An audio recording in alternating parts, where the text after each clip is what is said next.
우리가 사용하는 말들 가운데 가장 아름다운 말이 있다면 과연 무엇일까요?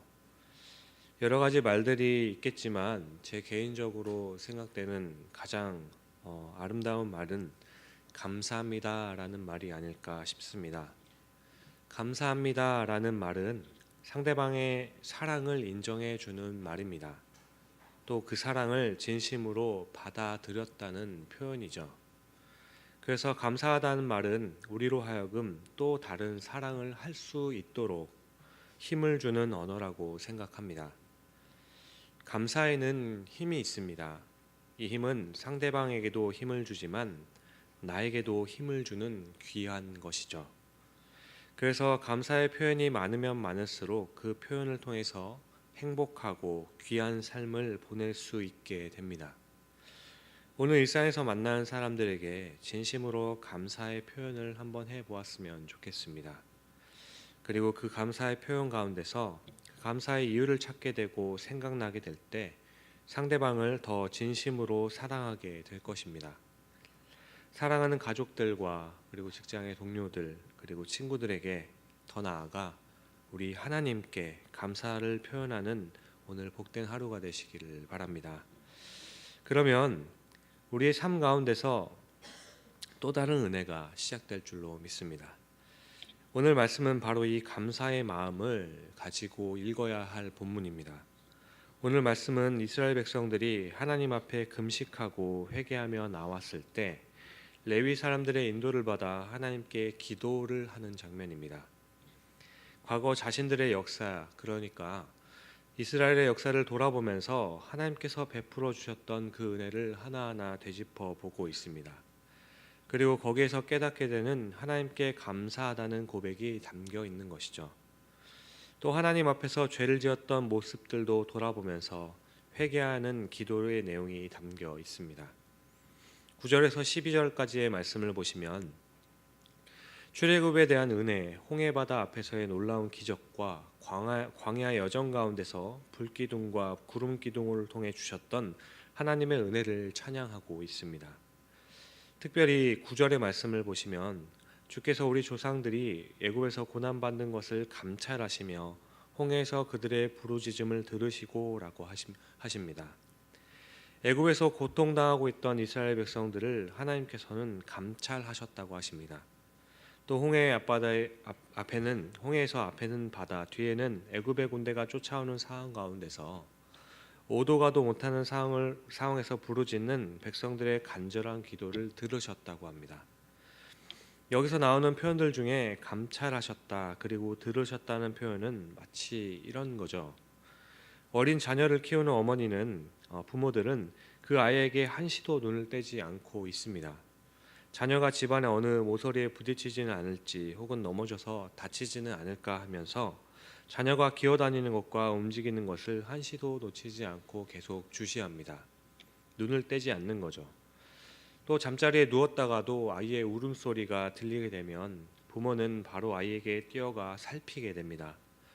배가 고픈 건지 아니면 용변을 보았는지 혹은 무엇이 불편한지 아이의 울음소리를 듣고 찾아가서 그 아이의 어려움을 해결해 주는 거죠. 사랑하는 성도님 여러분, 오늘 9절에서 말씀하고 있는 바로 이런 부모의 사랑보다도 더 친절하고 세밀하신 사랑을 베푸시는 분이 바로 우리의 하나님이라고 고백하고 있는 것입니다. 하나님께서는 우리를 끊임없이 지켜봐 주시고 우리가 부르짖는 그 소리를 절대로 외면하지 않으십니다. 그렇기에 이런 놀라운 은혜 앞에서, 이런 놀라운 사랑 앞에서 오늘의 삶 가운데서도 그 감사의 고백을 올려드릴 수 있는 저와 여러분들이 될 수 있기를 축원드립니다. 이어서 13절을 보시면 또 시내산에 강림하시고 하늘에서부터 그들과 말씀하사 정직한 규례와 진정한 율법과 선한 율례와 계명을 그들에게 주시고라고 합니다. 그러니까 하나님께서는 말씀, 다시 말해서 계명과 율법을 주셨다고 하는 거죠. 여기서 계명과 율법을 주셨다는 것은 우리에게 어떠한 것을 하며 살아가야 하는지를 기준을 주셨다는 것입니다. 어디로 어떻게 살아야 할지 모르는 우리 인간들을 위해서 하나님께서 친히 말씀하여 주시고 기준을 세워 주셨다는 거죠. 그런데 더 놀라운 사실은 그 기준을 주시기 위해서 하나님께서 친히 신의 산에 강림하셨다는 겁니다. 온 우주와 지구를 만드신 하나님께서 직접 그 피조된 세상으로 오셨다는 거죠. 그런데 그 이유가 우리에게 말씀을 주시기 위해서였다는 겁니다.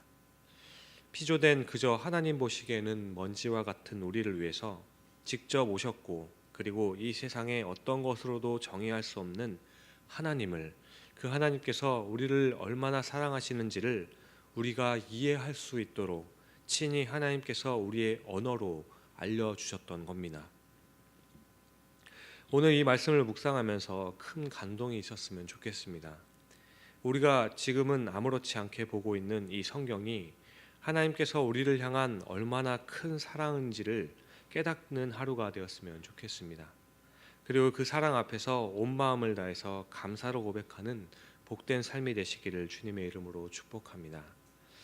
다음으로 16절과 17절을 보시면, 그들과 우리 조상들이 교만하고 목을 굳게 하여 주의 명령을 듣지 아니하고 거역하며 주께서 그들 가운데서 행하신 기사를 거역하지 아니하고 목을 굳게 하며 패역하여 스스로 한 우두머리를 세우고 종되었던 땅으로 돌아가고자 하였나이다. 그러나 주께서는 용서하시는 하나님이시라. 은혜로우시며 긍휼히 여기시며 더디 노하시며 인자가 풍부하심으로 그들을 버리지 아니하셨나이다 라고 합니다. 이 말씀은 하나님께서 상상할 수도 없는 사랑을 베푸셨는데 인간은 그 사랑을 배반으로 갚았다는 이야기입니다. 교만하고 목을 굳게 하고 주의 명령을 듣지 않았다고 합니다.